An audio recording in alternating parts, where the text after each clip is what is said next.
Hi, welcome to my channel, Senior Sue Cacti and Succulents. Today I have a bit of a project outside. We had a lot of wind and rain, so I need to clean up the mess, but I want to show you what area I'm going to dig up and plant.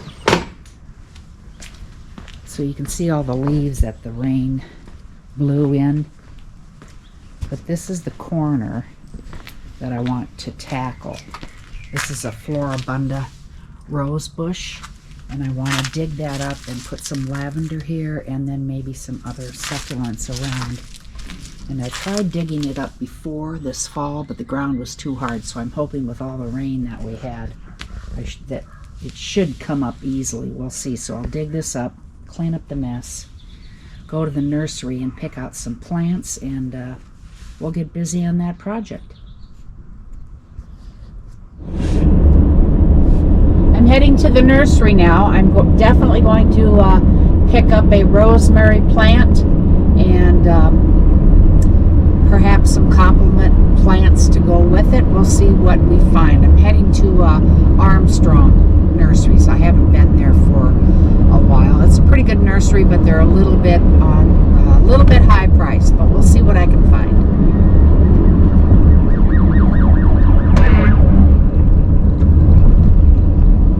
I don't know if you could see it, but check out the mountains straight ahead. They're just covered with snow. They're beautiful.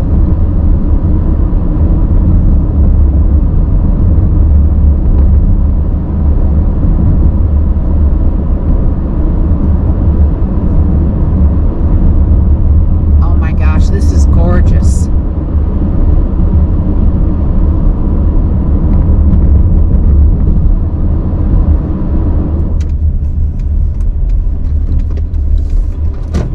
Okay, we have arrived. Let's see what I can find here.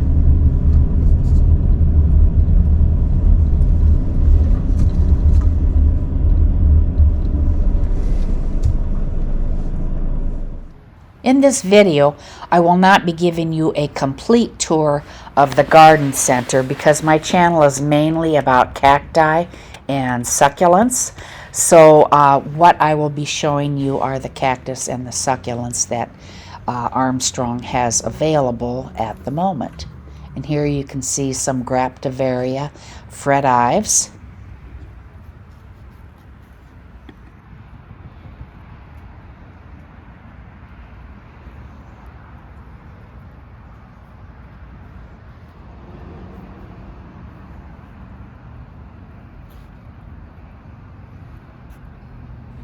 Here you can see some Kalanchoe tomentosa chocolate soldier, and they're kind of a furry plant when you touch the leaves. And here is a Aeonium Zwartkopf.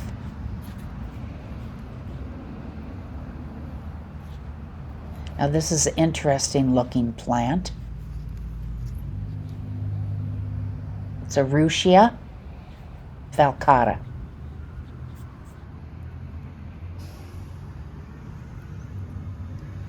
I also want to mention, to make sure that you stay till the end of the video, I will be showing you the plants that I purchased and what progress I made on that corner in my backyard.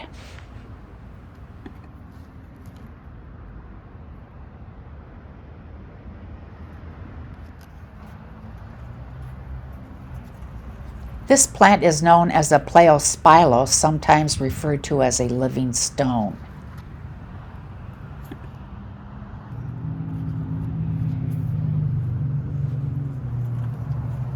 The tall plant is a Euphorbia trigona. And here is copper spoons.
But anyway, I came out with some really great looking plants, and I purchased some items that are not only for that corner that I'm going to fix up, but for some other areas. So the first thing I'm going to show you, which is what I originally went after, this is the rosemary plant.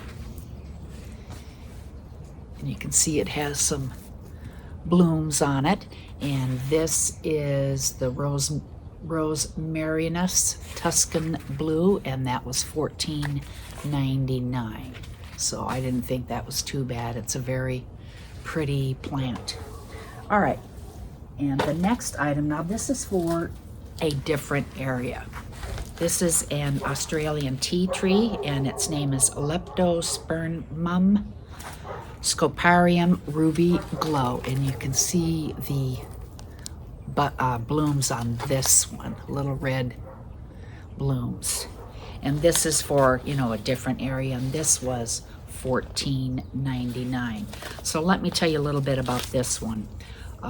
It's a double red tea tree, large shrub or small tree, completely covered with small double red rose flowers, early winter through spring. It can grow to 10 feet tall and wide and can be pruned to a formal hedge also. So this is going to be perfect for the area that I have in mind, and I'll show you that in another time. But check that out.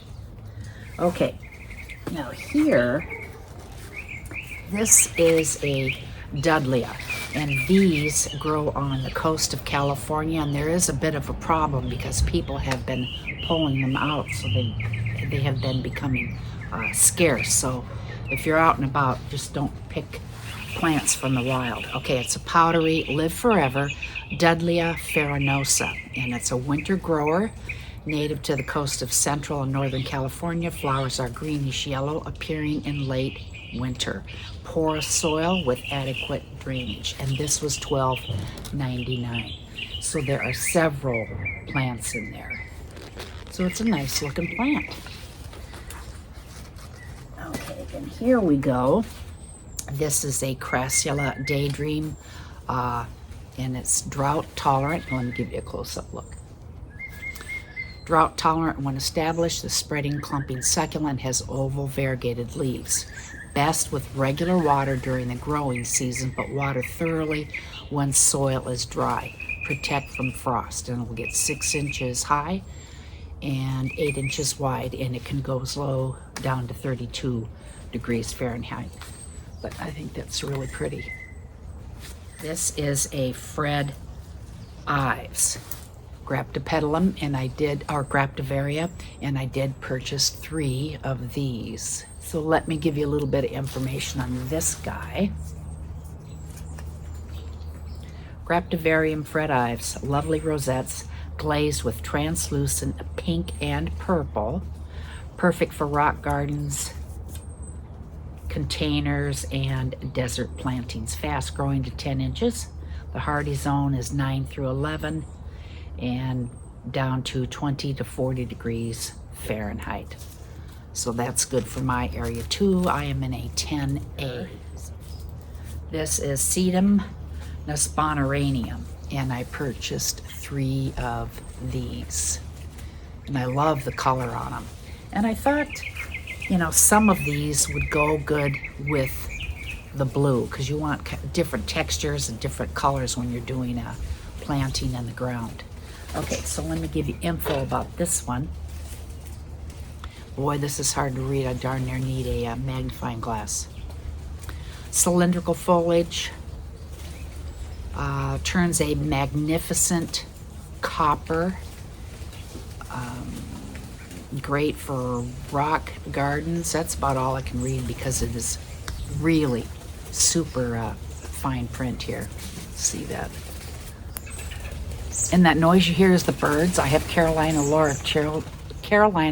laurel cherry trees, and they're just picking all the berries off of them, which is fine with me. Okay, because they're not edible anyway for humans. But I have 3 of these. Okay. And here, I also thought it would look good with this plant. I purchased 3 of them with my rosemary plant. Yeah, not lavender, rosemary. Okay, this is a Echeveria Dusty Rose, and they can get pretty good. They are drought tolerant, and as with most succulents and cactus, don't water them until the soil has been completely dried out. But I think it's a pretty looking rosette there. But this is an interesting looking guy. This is a Rochia falcata. Okay, here's a good look at that plant.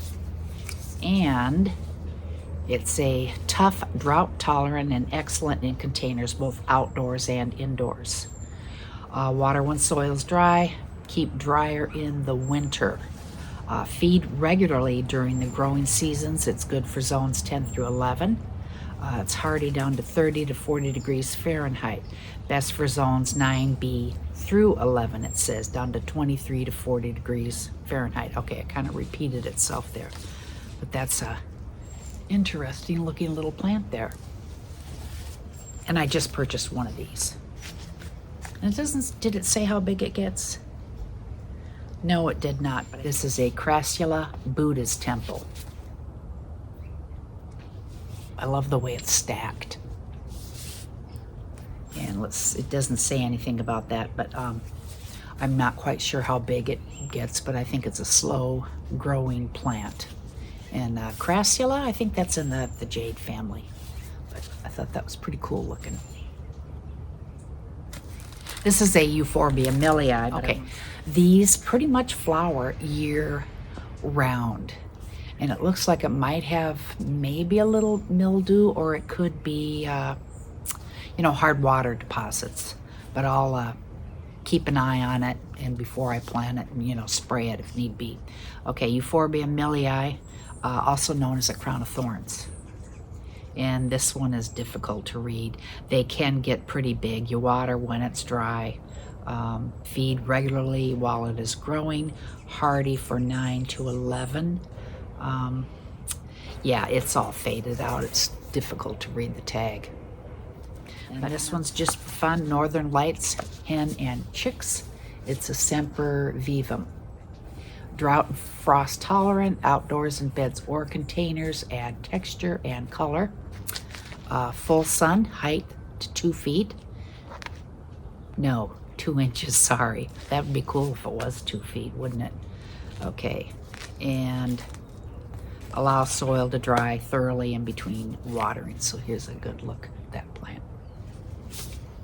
Okay, so let me take you over and show you what I've done so far in that corner.